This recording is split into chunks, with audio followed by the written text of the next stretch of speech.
I have had two very interesting coincidences in the last 2-3 days.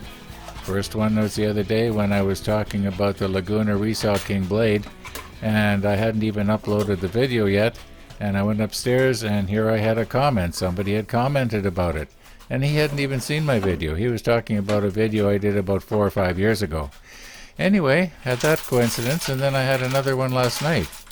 I had said something to the effect of, I don't have anywhere near 180 teeth here. And so then I got to thinking while I was uploading the video, how many did I have? So after it uploads, I think, well, it's real easy to find out. I'll just count the number of times I cut. There was 12 little pieces with each cut.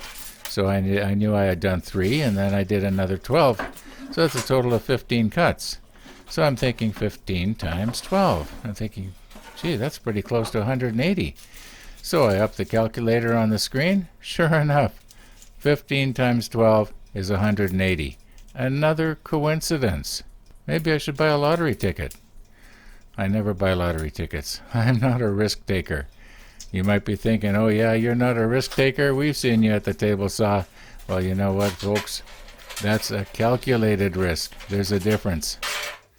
I may as well make myself comfortable here. Now, some of you remember this thing from about a month ago. I think I did the spindle part 1 and 2.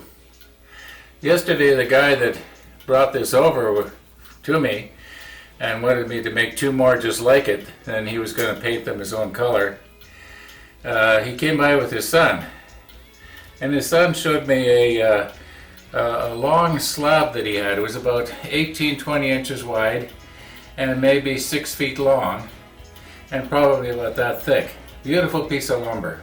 I forget what kind it was. I don't think it was walnut or anything like that, but it was beautiful. If I don't get this done, he can't complete his coffee table. So, starting tomorrow, I'm going to be starting on the spindle part 3. I'm going to have to put this aside for a little while because I'm actually holding up his project. So that's what we're going to be doing for a while until I do my best to make 2 more like this out of the lumber that he provided. And I'm not looking forward to it, but we'll do the best we can. So we'll be seeing you tomorrow. Thanks for watching.